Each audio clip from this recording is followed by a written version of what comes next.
Buenas tardes. El día de hoy vamos a hablar de lo sublime y lo grotesco, así como también estaremos hablando de lo trágico y lo cómico. Empezaremos por lo segundo. Cuando hablamos de lo trágico, el vocablo trágico viene del griego tragikos y significa relativo a la tragedia. Pero bueno, sus componentes son tragos, que era un chivo que iba a ser sacrificado, más el sufijo ico, relativo a. La palabra tragedia deriva del griego tragodia, la cual se compone de tragos, chivo y oide, oda, canción. Junto estamos hablando de la canción del chivo. Tal vez te suena totalmente ilógico. Bueno, te explicamos a qué se debe. Los griegos tenían unas fiestas dedicadas a Dionisio, el dios de la fertilidad y el vino. En estas fiestas se sacrificaba un chivo. Ya todo comienza a tener sentido. Tragedia era el himno religioso que se cantaba cuando el animal era degollado públicamente. Era la canción del chivo sacrificado.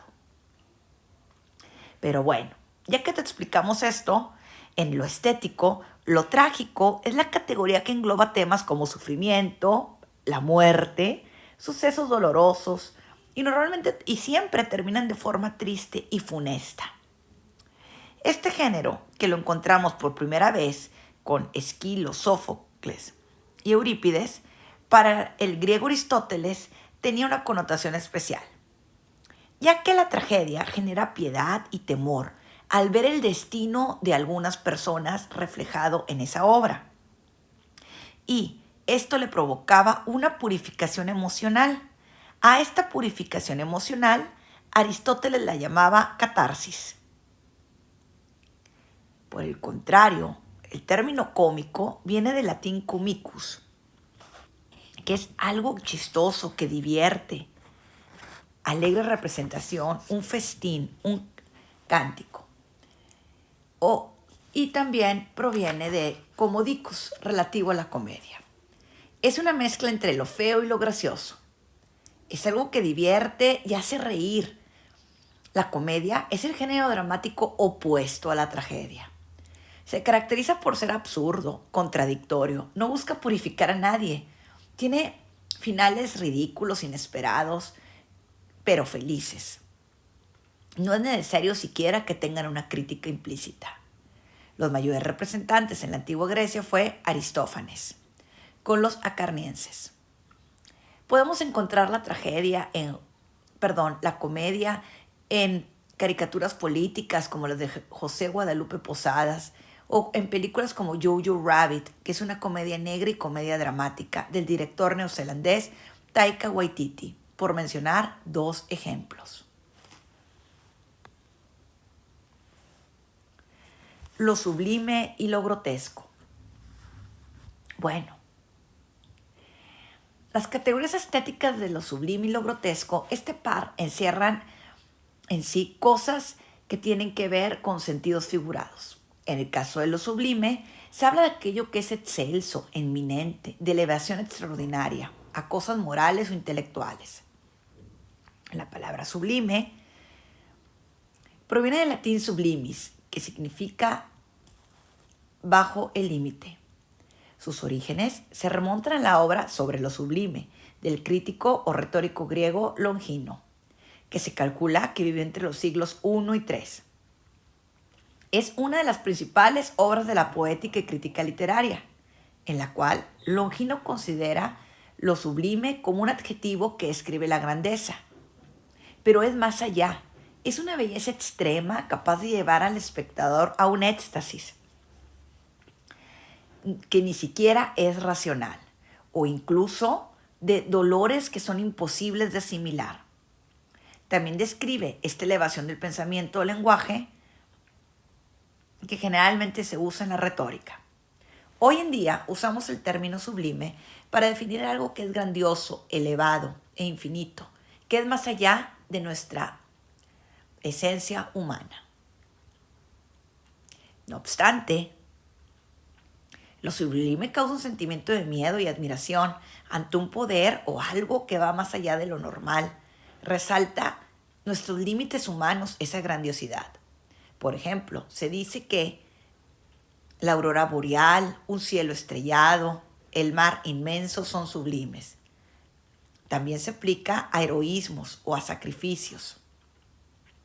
En el siglo XVIII, los artistas del romanticismo exploraron ávidamente el tema de lo sublime en la imaginación, capturando en sus obras la inspiración y el terror.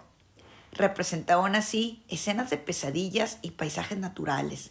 Llegaban a ser tan ilógicos como inmensos, de usar contrastes de luz y sombra para exaltar esa admiración y terror. En el siglo XX, con el avance tecnológico, el tema de lo sublime se enfocó en la máquina, en las fábricas, en lo abrumador. La tecnología resulta de mucha utilidad en la vida, pero al mismo tiempo te invade y genera miedo. Pero su contraparte no la hemos olvidado. Hablemos de lo grotesco, del italiano grotesco, de gruta. Esta es una categoría estética curiosa, ya que raya con lo absurdo, lo bello y hasta lo sublime. Su concepto designa lo que es fantástico, extraño, ridículo, extravagante, irregular, antinatural, grosero y de mal gusto. Sí, todo eso. Se llegó a crear una aberración de la forma convencional ideal para hacer surgir lo deforme y exagerado. Evoca en el espectador un sentimiento de incomodidad, horror, lástima piadosa, pero también risa. En la antigüedad griega, lo grotesco nunca formó parte de la estética, pero se encontró plasmado en Roma, en las grutas subterráneas del gran palacio de Nerón. En el Domus Aurea, en sus paredes, se pintaron seres fantásticos, vegetales y animales salidos de la imaginación de los pintores como motivos ornamentales, llamados grutescos. En el Renacimiento, estos motivos grotescos se retomaron, a pesar de que la Academia los rechazaba y los veía como poca cosa. Algunos pintores, tales Leonardo da Vinci y Miguel Ángel, realizaban estudios de cabezas grotescas, deformadas intencionalmente como caricaturas. También encontramos otros ejemplos de lo grotesco en la pintura flamenca del Bosco. ¿Conoces la pintura del Bosco? Si no, ahorita la conoceremos, con su obra El Jardín de las Delicias, y en las pinturas manieristas de Giuseppe Arcimboldo, el cual se conoció en la etapa 1. ¿Lo recuerdas? Si no, tampoco hay problema, lo vemos ahorita.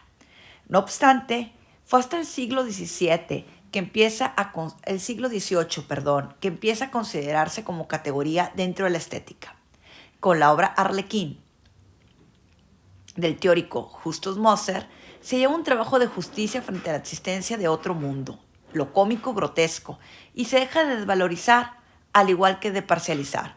Otro ejemplo lo encontramos en las pinturas negras de Goya, las cuales ya tenían la categoría estética de fea, algo que generalmente se expresan juntas, aunque tampoco es una regla. En el siglo XX, Sigmund Freud, sí, vas a decir, ¿qué tiene que ver Freud aquí? El padre del psicoanálisis, adoptó la exploración de artistas surrealistas que emplearon lo grotesco en las imágenes oníricas. Así surgieron la pintura de Salvador Dalí o en el cine de Luis Buñuel con películas como Un perro andaluz. En conclusión, lo grotesco transforma la realidad y la recrea en formas fantásticas y extrañas. Si bien las categorías estéticas nos permiten elaborar juicios de valor de manera formal, cabe recordar que siempre hay una parte subjetiva. Varía en cada persona, en si es capaz de interpretarlas, en su época y en su cultura. Por el día de hoy hemos terminado. Recuerda que es necesario que leas el tema de manera individual y hagas los apuntes necesarios que señale tu maestro. Gracias.